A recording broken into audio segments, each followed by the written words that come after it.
이 시간 빌립보서 4장 4절로 7절 찾았으면 저랑 같이 성전에서 가정에서 다 같이 읽습니다. 주 안에서 항상 기뻐하라. 내가 다시 말하노니 기뻐하라. 너희 관용을 모든 사람에게 알게 하라. 주께서 가까우시니라. 아무것도 염려하지 말고 다만 모든 일에 기도와 간구로 너희 구할 것을 감사함으로 하나님께 아뢰라.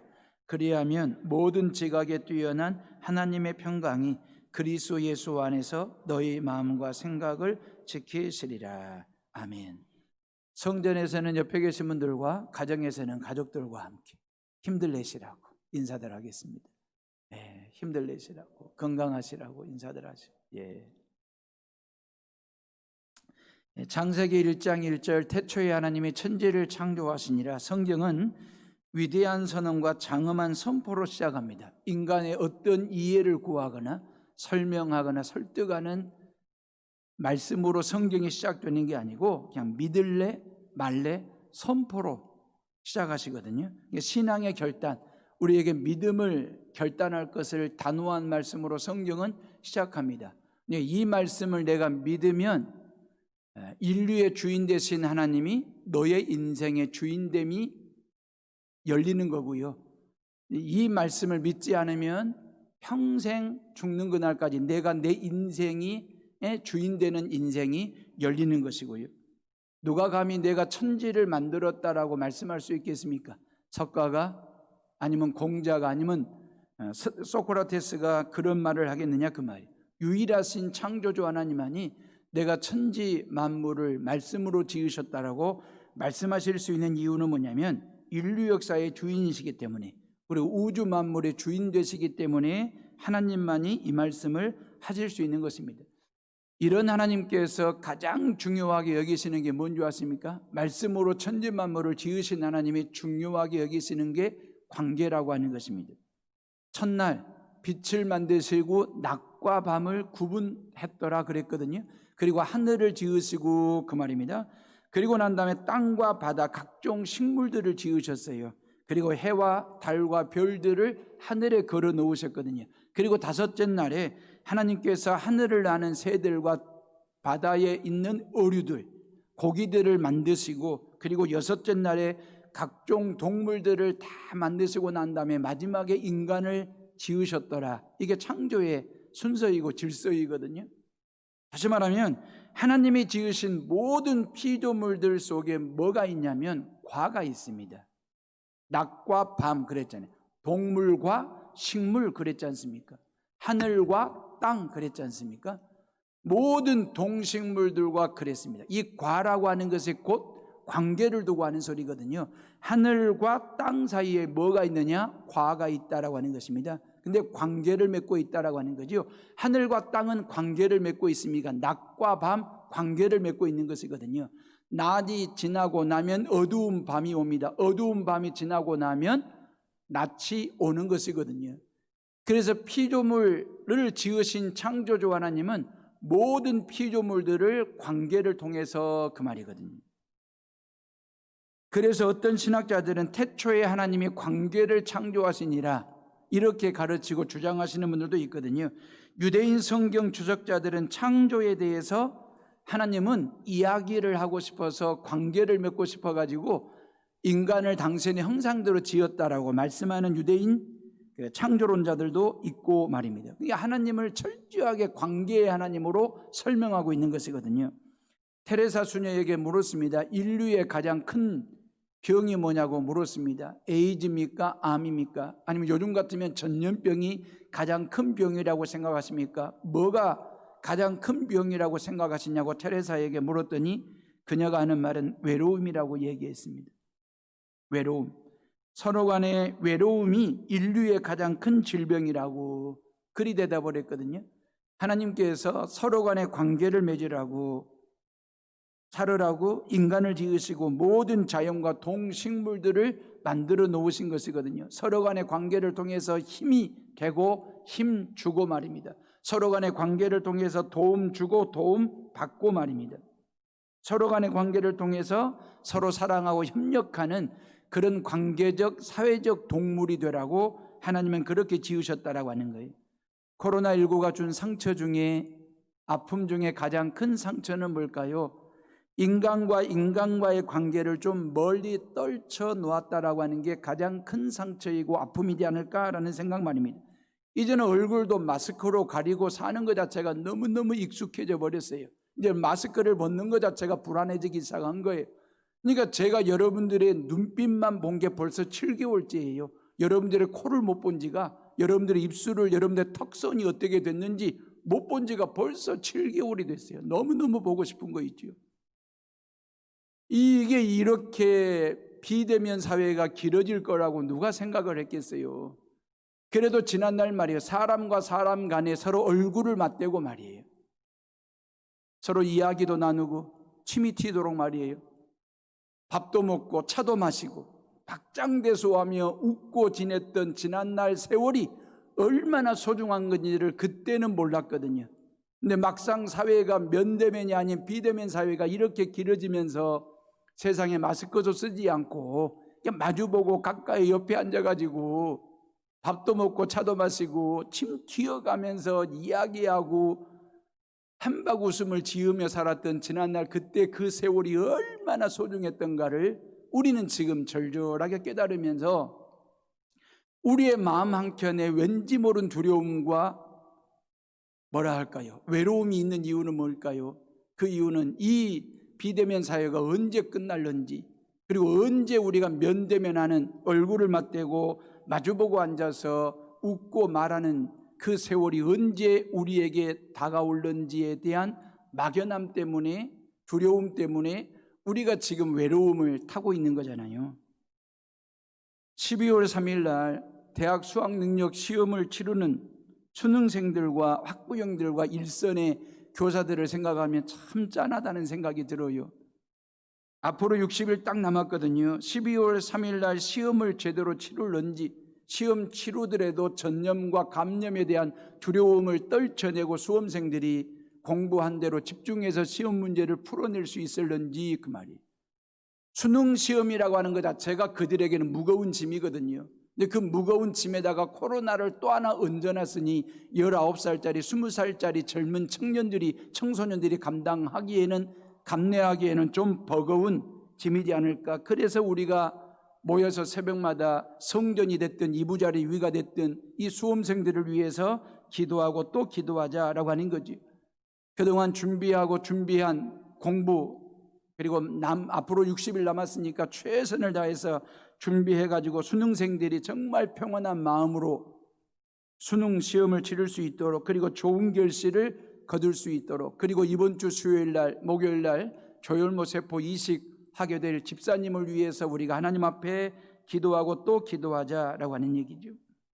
창세기 1장 1절 말씀을 태초에 하나님이 관계를 창조하시니라, 이렇게 해석을 해도 어울릴 정도로 말입니다. 하나님은 우리와 어울리시기를 좋아하시는, 관계를 맺기를 좋아하시는 하나님이시거든요. 모든 피조물과 관계를 맺기를 원하시는 하나님. 믿음은 하나님과의 관계를 트는 일이고요, 삶이라고 하는 것은 인간과 이웃과의 관계를 트게 해주는 것이거든요. 예배는 하나님과 나와의 관계를 돈독히 해주는 시간이고, 만남이라고 하는 것은 사람과의 관계를 이렇게 잘 다져주는 시간이고요, 구원은 하나님과의 관계를 확실하게 맺는 일이고, 죄는 하나님과의 관계를 끊어놓는 일이 되는 것입니다. 선교와 전도라고 하는 것은 세상을 하나님과 관계 맺도록 해주는 일이고요, 기도라고 하는 것은 하나님과의 대화적 관계를 맺는 일이 되는 것입니다. 부모는 자식을 낳음으로 인하여 운명적 관계를 맺어요. 그러면서 가족 공동체를 만들게 됩니다. 형제간에는요, 피를 나눔으로 해 혈연적 관계를 통해서 가정 공동체를 이루고 그 가정 안에 하나님 나라 세우는 것이 하나님의 뜻이거든요. 교회는 말입니다. 교회는 주 예수 그리스도를 믿는 성도들 간에 예수 피를 나눈 영적 관계를 맺는 거잖아요. 우리 모두는 다 제2형 지저스, 제2형의 혈액형을 가지고 예수 그리스도를 믿는, 그래서 하나님의 나라를 신앙 공동체를 이루는 존재들이 되었으니까, 그러니까 우리는 가정이나 교회나 삶의 현장에서 그 말이에요, 하나님의 나라를 반드시 이루어야 할 사명자로 우리가 하나님으로부터 선택받은 존재들이거든요. 그러면 내 삶의 현장에서 하나님의 나라를 세우기 위해서는 반드시 관계를 확인해야 돼요. 하나님과 나와의 관계가 괜찮은지, 나와 이웃과의 관계가 괜찮은지, 직장 동료들과의 관계가 좋은지 나쁜지를 먼저 확인하고 점검해 볼 필요가 있다라고 하는 것입니다. 혹여나 이게 깨진 관계이든지 뒤틀린 관계가 있다고 한다면 회복해야 되고 다시 바로잡아야 될 사명이 우리에게 먼저 있는 거예요. 그러려면 어떻게 해야 되느냐 그 말이에요. 관계 맺기를 잘하려면 어떻게 해야 되느냐, 이게 신앙기초 시리즈 11번째 설교의 주제가 되는 것입니다. 4절 말씀 봐보실래요? 우리 다 같이 4절 한번 읽어봅니다. 시작. 주 안에서 항상 기뻐하라. 내가 다시 말하노니 기뻐하라 그랬어요. 믿음이라고 하는 것은 한마디로 하나님과 나와의 관계를 맺어주는 것이거든요. 근데 그 관계의 핵심에는 뭐가 있느냐? 기쁨이 있다라고 하는 것입니다. 하나님과 나 사이에 원래는 뭐가 있었습니까? 죄가 있었거든요. 내가 죄의 담을 친 거예요. 내가 죄의 담을 쌓은 거예요. 하나님이 친 게 아닙니다. 내 스스로 하나님 앞에서 죄의 담벼락을 치고 죄의 벽을 쌓아 올려가지고 하나님과 나 사이에 아무것도 소통이 없었어요. 예배가 있기를 합니까? 기도할 수 있기를 합니까? 찬송을 부를 수가 있기를 합니까? 그러다 보니 하나님과 나 사이에 기쁨은 없죠. 오직 죄만 있을 뿐이니까. 내 스스로 쌓아 올린 죄의 담과 벽은 그렇게 하나님과 나 사이에 있는 기쁨마저도 빼앗아가는 벽이 되고 담이 된 것입니다. 이런 담과 벽을 예수 그리스도께서 십자가 위에서 우리 모두의 죄를 담당하시는 십자가 죽음과 부활을 통해서 십자가 망치를 가지고 죄의 담을 헐고 죄의 벽을 치시는 일을 예수 그리스도께서 손수하신 거예요. 그리고 하나님과 나 사이에 믿음의 길을 내놓으신 거죠. 그 믿음의 길을 통해서 기쁨의 샘이 흐르게 하시고 기쁨의 샘이 내 안에서 툭 터지게 해주신 거예요. 그래서 하나님과 나 사이에 죄가 사라지고 기쁨이 들어오면서 죄사함의 기쁨을 누리는 자가 됐지 않습니까? 하나님의 자녀됨의 권세를 누리는 기쁨을 가진 자가 되었지 않습니까? 구원받은 기쁨을 누리는 자가 되었지 않습니까? 천국 가는 소망의 기쁨을 누리는 자가 되었지 않습니까? 그래서 하나님과 나 사이의 관계에는 하나님께서 기쁨을 통해서 하나님과 관계 맺기를 해주시는 분이시거든요. 사도 바울은요, 이런 기쁨을 누리고 즐길 줄 아는 행복한 사람이었습니다. 그렇기 때문에 감옥 안에서도 그 말이에요. 이런 기쁨을 마음껏 누리고 즐길 줄 아는 독실한 기독교인이 되었거든요. 부활하신 주님을 만나기 전에는 이 기쁨이 없었어요. 예수님을 몰랐으니까. 하나님은 알고 하나님을 믿고 있었지만 예수님을 모르고 살다가 예수님 만나고 난 후 그 말이에요. 모든 걸 다 배설물로 여기고 오직 하나님만, 오직 복음만을 가지고 사는 삶을 살게 될 때에 그가 세상에서 누릴 수 없는 기쁨을 예수님을 통해서 누리게 되다 보니 감옥 안에서도 그 말이에요. 기뻐하라고 누누이 반복해서 고백하고 말할 수 있고 권면할 수 있는 이유는 뭐냐라고 하는 것입니다. 여러분, 빌립보서는 옥중서신이거든요. 여러분, 지금 교도소에 가면 덥다고 에어컨 틀어줍니다. 춥다고 보일러 떼줍니다. 하루 3끼 꼬박꼬박 밥 챙겨줍니다. 그래도 감옥 생활이 힘들다고 어렵다고 빨리 빠져나오고 싶은 게 죄수들의 생각이잖아요. 그럼 2000년 전에 1세기의 이스라엘과 로마의 감옥은 어떠했을까 상상이 가는 대목이거든요. 이건 짐승만도 못한 곳이 감옥 옥살이였거든요. 그런 옥살이 중에도 이 감옥 안에서도 기뻐하라고 누누이 권면하고 또 반복해서 말할 수 있는 이유는 뭐냐 그 말이에요. 여러분, 빌립보서는 짧은 4장으로 되어 있거든요. 총 104절밖에 안 됩니다. 104절밖에 안 되는데 기쁨이라는 단어와 기뻐하라고 하는 말을 세어보면 16번이나 반복해서 이야기하고 있거든요. 그 정도로 사도 바울에게는 기쁨이 넘치는 삶을 살았습니다. 뭐 때문에? 예수 안에서. 예수님 때문에 말입니다. 주 안에서 항상 기뻐하라. 이건 명령형이거든요. 이건 선택사항이 아닙니다.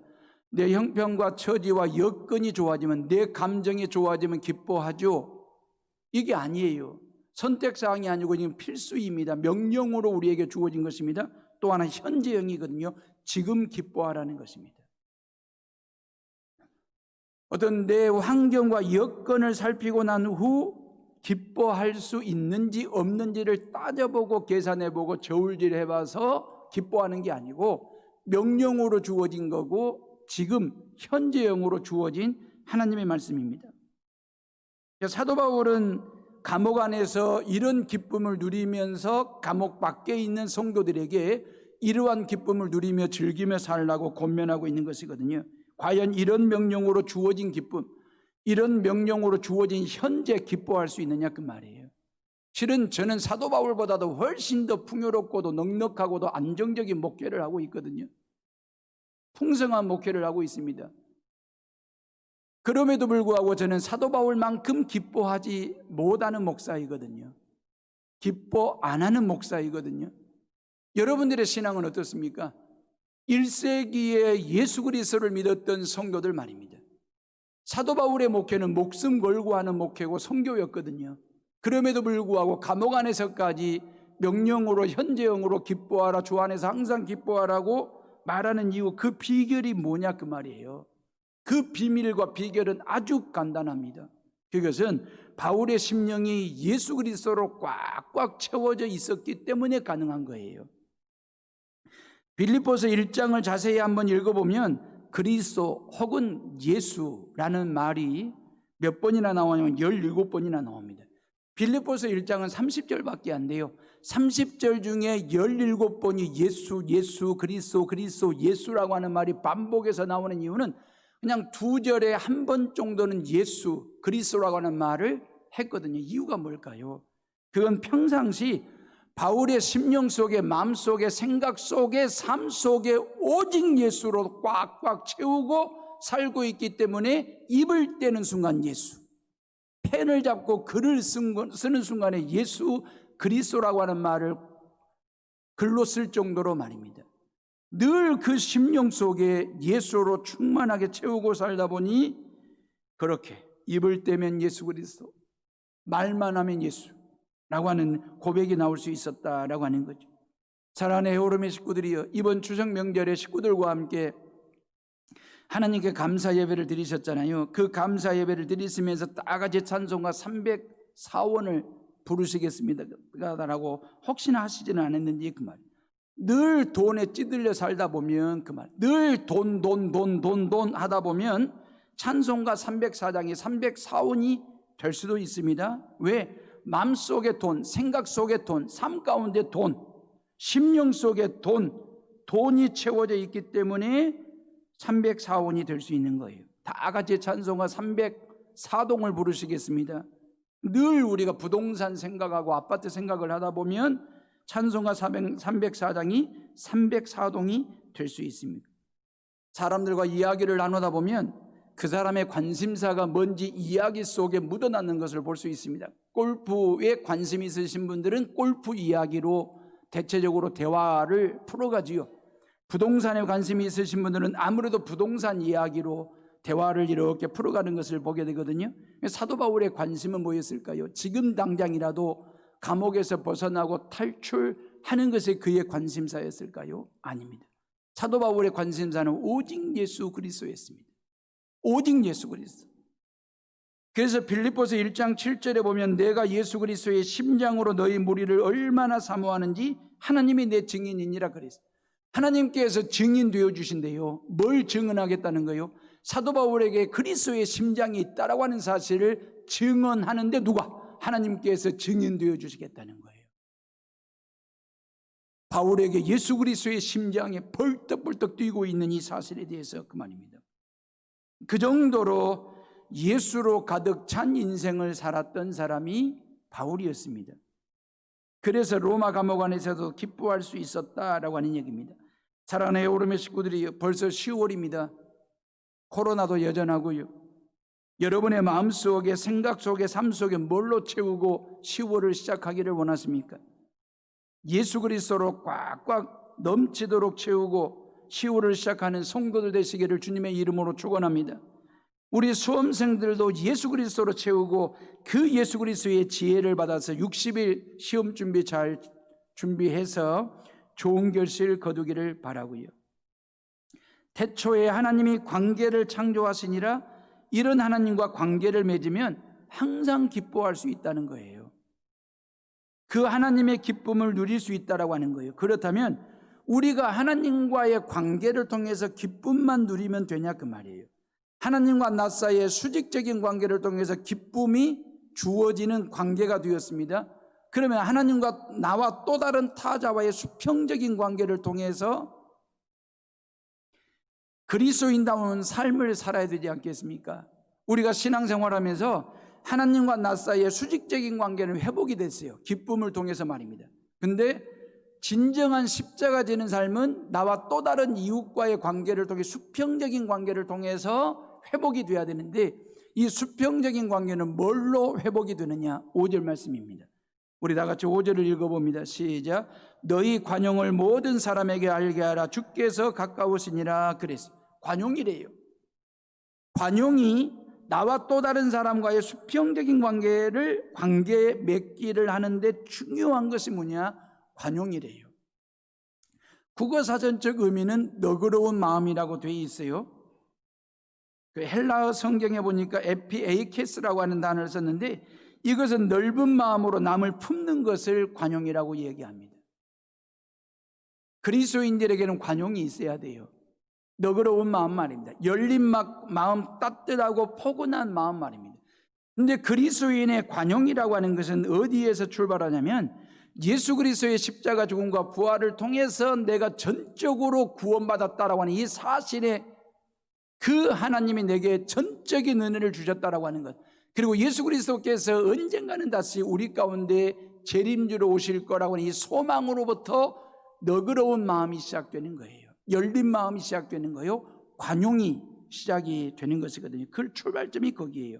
그러니까 태초에 하나님이 기쁨을 창조하시니라, 태초에 하나님이 관용을 창조하시니라, 이렇게 해석을 해도 어울릴 정도로 말입니다. 성도는 기쁨을 통해서 하나님과 잘 어울려야 되고, 성도는 이웃과 함께 관용을 통해서 잘 어울리는 삶을 살아야 돼요. 내가 하나님과 관계를 잘 맺고 아무리 기쁘게 살아도 그 말이에요. 이웃과의 관계가 좋지 않으면 이건 엇박자가 나는 신앙생활을 하는 거잖아요. 어긋남이 있는 거예요. 하나님이 원하시는 십자가 지는 삶이라고 하는 것은 하나님과 나 사이의 수직적인 관계를 통해서 기쁨을 회복하고, 나와 또 다른 이웃과의 수평적인 관계를 통해서 관용을 통해서 관계 맺기를 하는 것, 이게 바로 진정한 크로스, 십자가를 지는 삶을 사는 우리의 모습이거든요. 재미있는 것은 다른 사람의 관용이 아니고 너희 관용, 그리 되어 있잖아요. 5절에 너의 관용으로, 그 말이에요.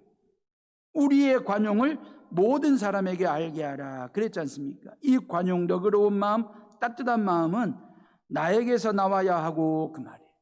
이 관용은 나에게서 나와야 되고, 그 관용의 대상은 제한이 없어야 된다 그 말이에요. 모든 사람에게 알게 하라 그랬잖아요. 그죠? 자, 내 마음속에서 관용이 나왔습니다. 너그러운 마음이 나왔습니다.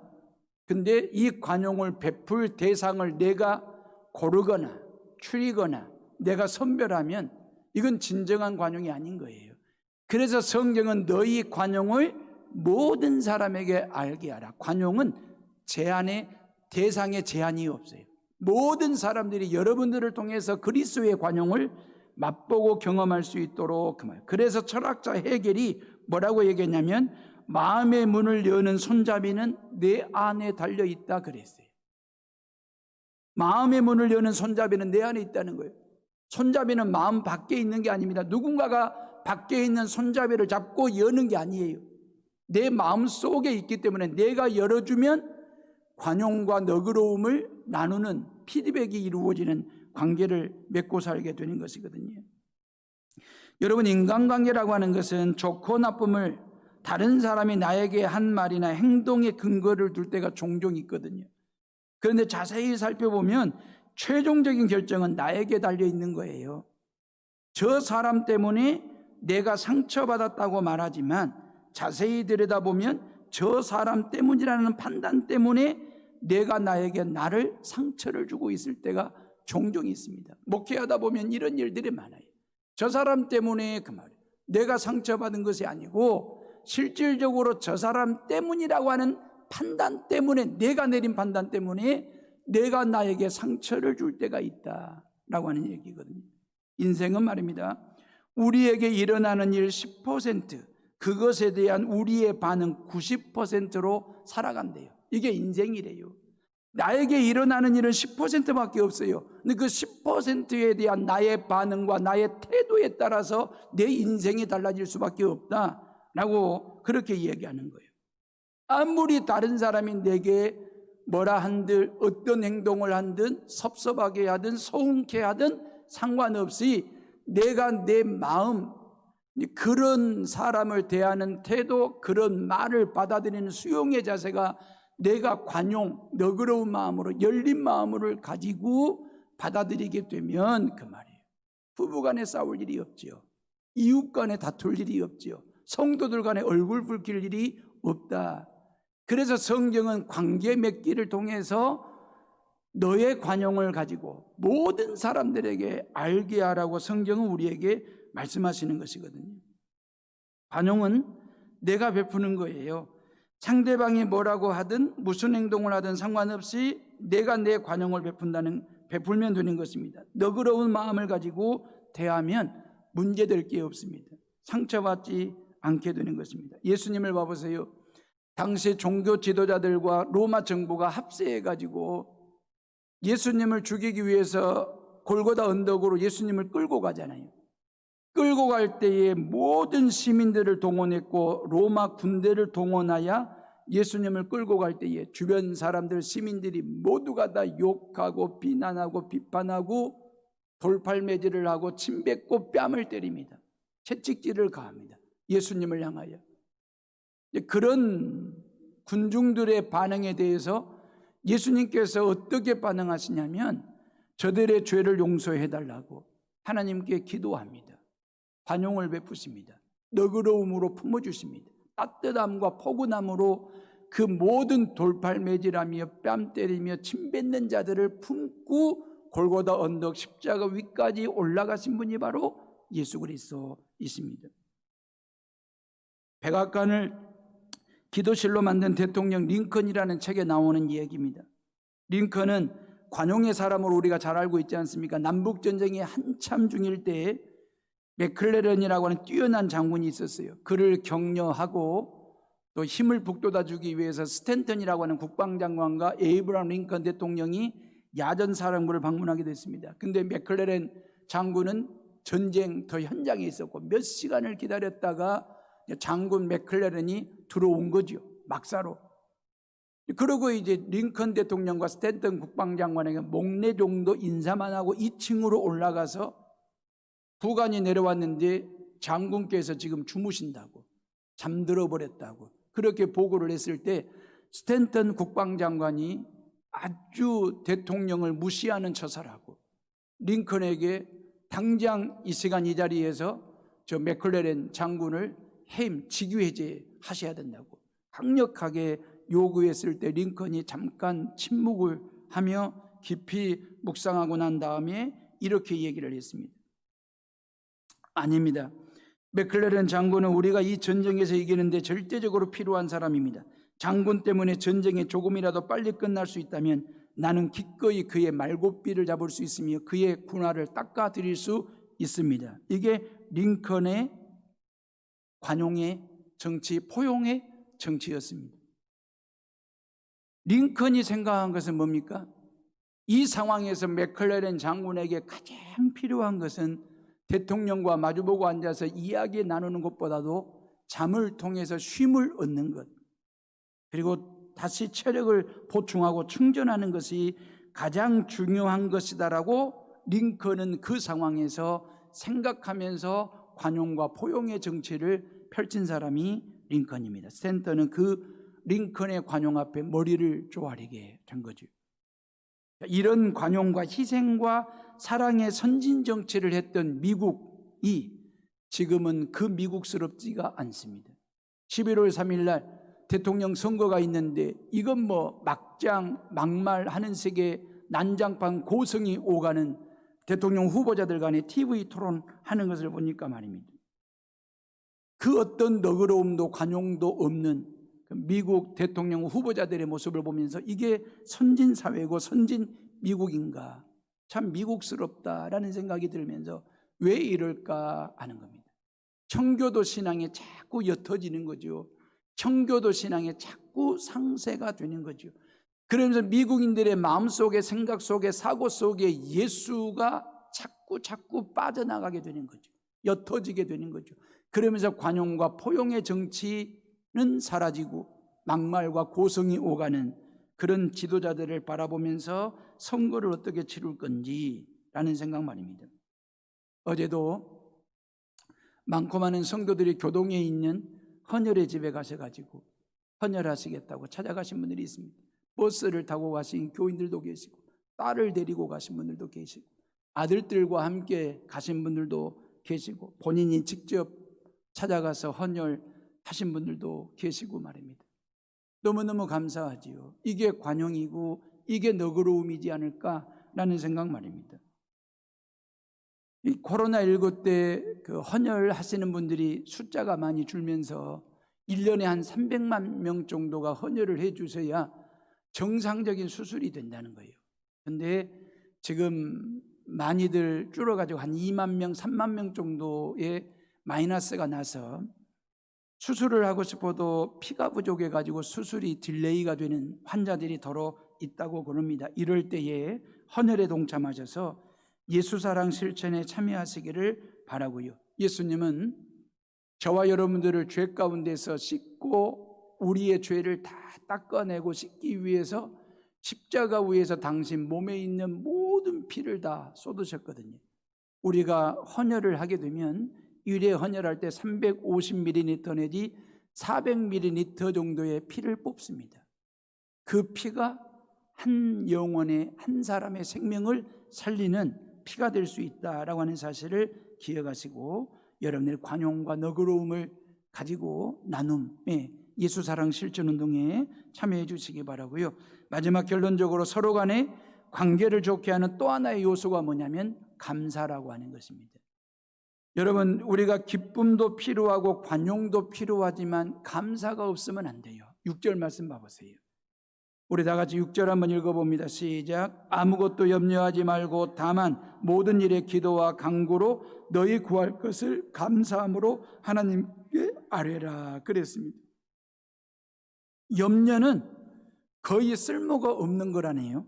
다시 말하면 혹여나 지금 여러분들이 근심, 걱정, 염려 보따리를 이고지고 들고 품고 성전에 오셨다고 한다면 여러분들이 염려 보따리를 한번 풀어헤치고 내용물을 한번 봐보세요. 심리학자들에 의하면 염려의 내용물 중에 80%는 염려하지 않아도 될 걸 가지고 염려하고 있다는 거예요. 나머지 20% 중에 12%는 말입니다, 꼭 염려해야 될 내용들이래요. 그 나머지 8%는요, 여러분들이 아무리 염려하고 근심하고 걱정한다고 해서 풀릴 수 있는 염려거리가 아닌 걸 가지고 염려한다는 거예요. 이거 우리가 어찌 보면 오늘 사도 바울이 아무것도 염려하지 말라고 그랬잖아요. 어찌 보면 기쁨의 주님을 만났고 관용의 주님을 만났을 때 사도 바울이 깨달은 것은 뭐냐면 아무것도 염려할 것이 없더라는 거예요.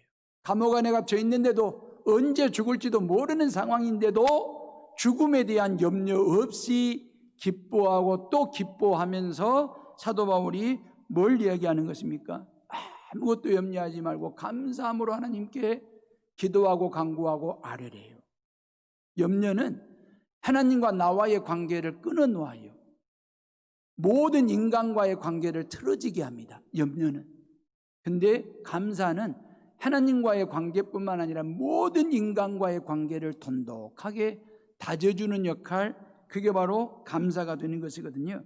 그렇기 때문에 우리는 늘 긍정적인 사고를 가지고 감사하는 마음을 가지고 하루하루를 살아가는 것이 얼마나 귀하고 복된 일인지 그 말이에요. 여러분, 믿음의 세계 자체가 긍정입니다. 믿음 자체가 긍정적인 사고를 우리에게 가져다 주는 것이거든요. 그렇기 때문에 부정적인 사람은요, 신앙인이 되든 비신앙인이든 상관없이 좋은 관계를 맺을 수가 없지요. 항상 긍정적인 사고와 감사하는 마음을 가지고 살면 항상 좋은 관계를 맺고 살아가게 되는 것입니다. 미국의 17대 대통령 링컨은 16대잖아요. 링컨 다음에 대통령 앤드류 존슨 말입니다. 가난으로 인하여 학교 문턱은 한 번도 넘어가 본 적이 없는 사람이 앤드류 존슨이에요. 이게 초등학교 졸업장도 없어요. 그런데 이런 앤드류 존슨이 대통령 후보가 된 거예요. 그러니까 상대방 후보가 집중적으로 그 부분을 집요하게 공격을 하는 거죠. 초등학교 졸업하지도 못한 사람이 어떻게 미 합중국의 대통령이 될 수 있느냐고 계속해서 그걸 지적하고 그걸 공격했을 때 앤드류 존슨이 나는 예수님이 초등학교를 나왔다는 말을 들어본 적이 없다. 그런 예수님도 인류를 죄 가운데서 구원하는 길로 인도하시지 않았느냐. 이 나라를 이끄는 힘은 학력에서 나오는 게 아니라 긍정의 힘에서 나오고 감사하는 믿음에서 나오는 것이다. 이게 앤드류 존슨이 외쳤던 유세 내용입니다. 그래가지고 대통령이 당선이 됐어요. 그러면서 대통령직을 감당하면서 항상 긍정적인 사고와 감사하는 믿음을 가지고 대통령직을 감당하면서 알래스카 말입니다. 러시아는 그 알래스카가 얼음덩어리라고 생각한 거지요.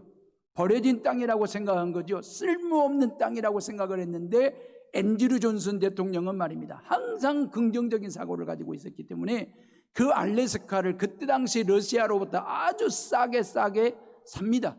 그 알래스카가 지금의 미국의 보물 중에 보물이 됐고 보화 중에 보화가 됐습니다. 미국의 부가 알래스카에서 지금 나오고 있는 것이거든요. 어떤 사람을 통해서요? 긍정적인 힘과 어떤 감사하는 믿음을 가지고 살았던 앤드류 존슨 대통령을 통해서 후 세대들이 지금 부를 누리게 되는 것 말입니다. 아무것도 염려하지 말라 그랬잖아요. 왜요? 그 다음이 중요한 거예요. 다만 모든 일에 기도와 간구로 너희 구할 것을 감사함으로 하나님께 아뢰라 그랬잖아요. 어찌 보면 기도할 수 있기 때문에 아무것도 염려할 일이 안 되는 일일 수 있어요. 염려스러워서 기도하는 것은 초급 신앙이죠. 염려가 되고 근심이 되고 두렵고 외로워서 기도하는 것은 아주 기초적인 신앙이에요. 고차원적인 신앙은 뭐냐면 기도할 수 있기 때문에 모든 일이 염려스럽지 않는 거죠. 예수님도 날마다 기도하셨거든요. 새벽에도 기도하시고 낮으로도 밤으로도 기도하셨거든요. 기도는 기도거리가 생겼을 때, 염려거리가 생겼을 때 기도하는 것은 그런 기도가 아니고 일용할 양식만을 위해서 기도하는 게 아니라 기도는 항상 기도해야 됩니다. 쉬지 말고 기도해야 됩니다. 범사에 기도하셔야 됩니다. 이유는 기도를 통해서 하나님과 좋은 관계를 맺는 대화가 시작되기 때문에 그래요. 이웃을 위한 중보기도는요. 이웃을 위한 중보기도는 이웃과 좋은 관계를 맺을 수 있는 출발점이 되는 거잖아요. 이 기도라고 하는 것은 하나님 앞에 감사 기도를 통해서 하나님과 좋은 관계를 맺고 내가 누군가를 위해서 관용의 덕을 가지고 중보기도한다. 이건 이웃과의 좋은 관계를 맺을 수 있는 기도가 되는 거잖아요. 바울은요, 단순히 기도하라고만 한 게 아니고 너희 구할 것을 감사함으로 하나님께 아뢰라 그랬잖아요. 여기서 감사함으로라고 하는 말은 원어대로 말하면 메타 유카리스타아스 그러거든요.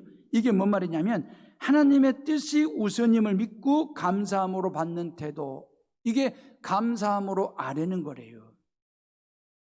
우리가 기도 생활을 하면서 기도의 방점, 기도의 포커스를 어디에 둘 때가 있냐면 기도 응답에 둘 때가 있습니다.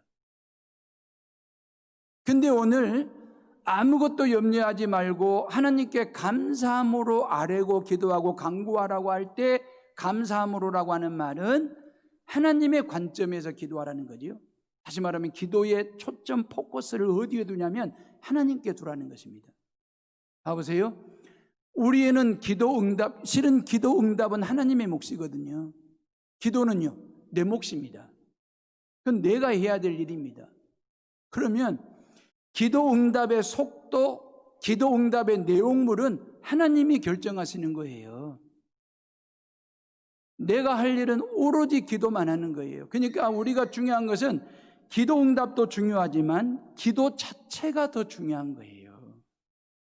응답보다 더 중요한 것은 기도 자체가 더 중요한 거예요. 그렇기 때문에 우리가 하나님 앞에 기도 응답의 속도와 내용과는 상관없이 나는 하나님 앞에 쉬지 말고 기도하고 범사에 기도하고 항상 기도하다 보면 기도 응답의 속도는 하나님이 정하세요. 내용물은 하나님이 정하세요. 나는 기도하면 되는 거예요. 어떻게? 감사함으로, 그 말입니다. 기도의 초점을 나한테 맞추는 것이 아니고 하나님께 맞추고 기도하다 보면 하나님께서 응답도 주시고 복을 내리워 주신다라고 하는 거죠. 하나님과 기도를 통해서 말문을 트는 것, 이게 관계잖아요. 이웃을 위한 중보 기도를 통해서 이웃과의 좋은 관계를 트는 것 말입니다. 그런 기도에 감사를 담아서 드린다라고 하는 것은 좋은 관계를 맺는 지름길이 되는 것이거든요. 이야기 하나 하고 마치겠습니다. 미국 시골의 통나무집에 아주 병약한 남자가 살았습니다. 허약한 남자, 병 치료하고 있는 남자가 살았는데 자기 집 앞에 바위가 있었던 거예요. 그 바위만 좀 치워버리면, 없어지면 훨씬 더 집을 들어오고 나가고 출입이 좀 편할 텐데, 그러면서 하나님께 기도했대요. 하나님 제발 이 바위 좀 옮겨주세요, 치워주세요 라고 기도했더니 하나님께서 뭐라고 음성이 들려왔냐면, 사랑하는 아들아, 집 앞에 바위를 매일매일 밀어라 라고 하는 하나님의 음성을 듣고, 그때부터 병약한 몸이었지만 희망을 가지고 매일매일 아침, 점심, 저녁으로 시간 나는 대로 그 바위를 밀기 시작했대요. 그러고는 8개월이 지나고 난 후 이 바위가 옮겨졌는지 위치가 달라졌는지를, 바뀌어졌는지를 보려고 했는데 바위는 여전히 그 자리에 있어서 출입을 불편하게 하는 바위. 그래서 8개월 동안 바위를 밀고 밀었던 것이 참 허망하다 싶어가지고 울고 있었다는 거예요. 서운하기도 하고 섭섭하기도 하고. 그때 하나님이 찾아와서 왜 사랑하는 아들아 너는 울고 있느냐 라고 물었더니 그 청년이 하는 말이, 하나님께서 매일매일 밀으라고 해서 밀었는데 끄떡도 안 하고 그 자리에 그대로 있다고. 그때 하나님이 뭐라고 말씀하시냐면, 나는 너에게 바위를 옮기라고 말한 적이 없다. 그냥 바위를 밀라고만 했을 뿐이지. 너의 모습을 거울 앞에 한번 비춰볼래?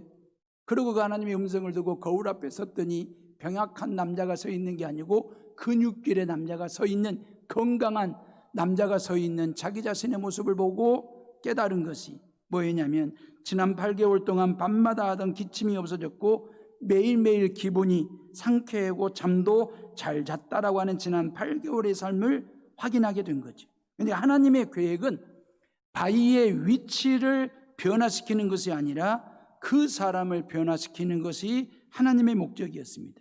변화는 바위를 옮겼기 때문이 아니라 바위를 밀었기 때문에 변화가 일어나게 된 것입니다. 사랑하는 에어로의 식구들이, 여러분들을 힘들게 하는 바위가 무엇이라고 생각하십니까? 여러분들 자녀들이 걸어가야 할, 나아가야 할 그 길에 가로막고 있는 우람한 바위가 무엇이라고 생각하십니까? 요즘 같으면 코로나 바위 말입니다.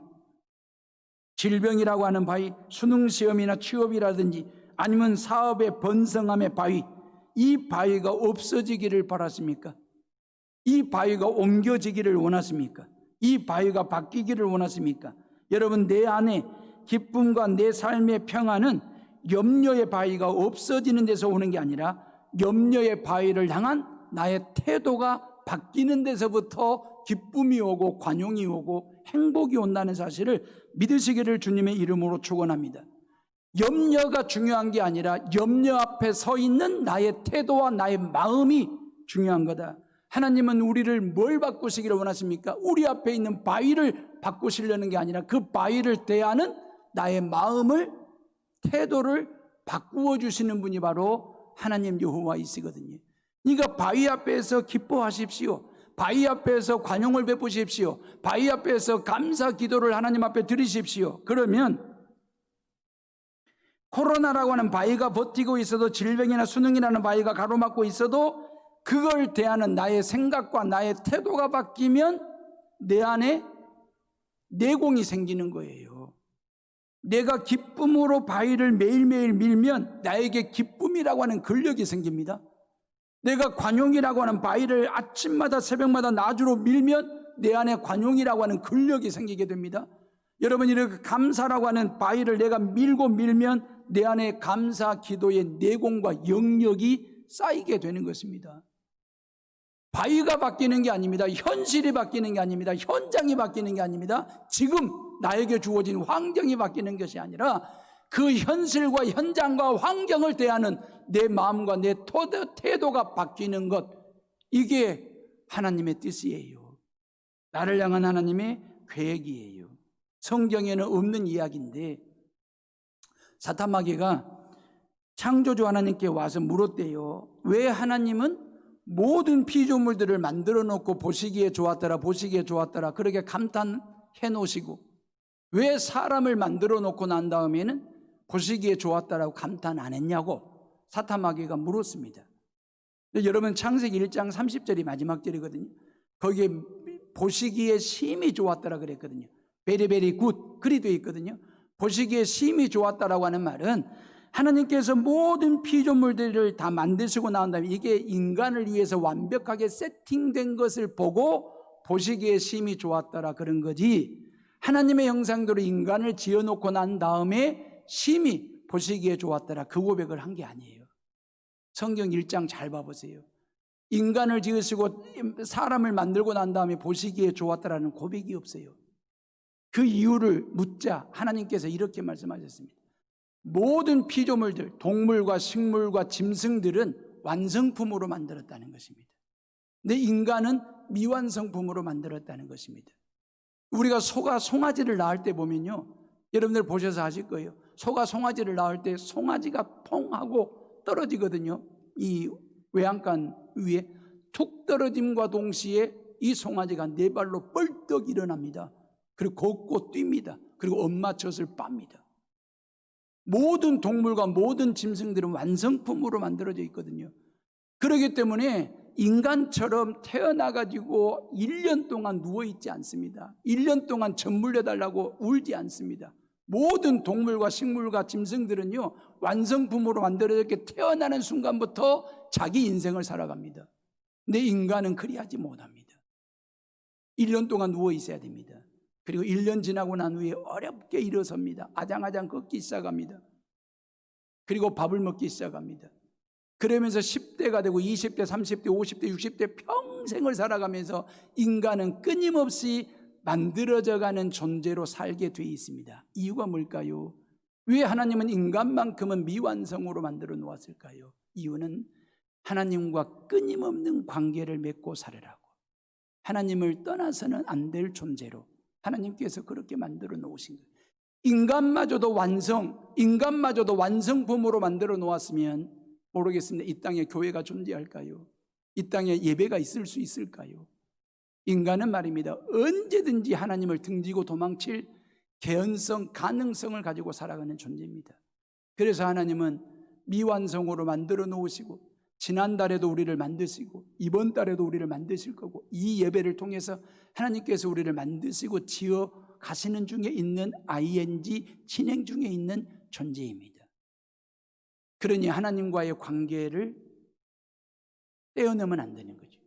하나님과 좋은 관계를 통해서 기쁨을 누리시기를 바라고요. 이웃과 좋은 관계를 통해서 관용, 너그러운 마음을 가지고 사시기를 바라고요. 그러면서 감사, 기도가 차고 넘치는 그런 삶을 통해서 응답의 복을 받아 누리며 살아가는 해오름의 식구들 되시기를 주님의 이름으로 축원합니다. 네, 기도하겠습니다.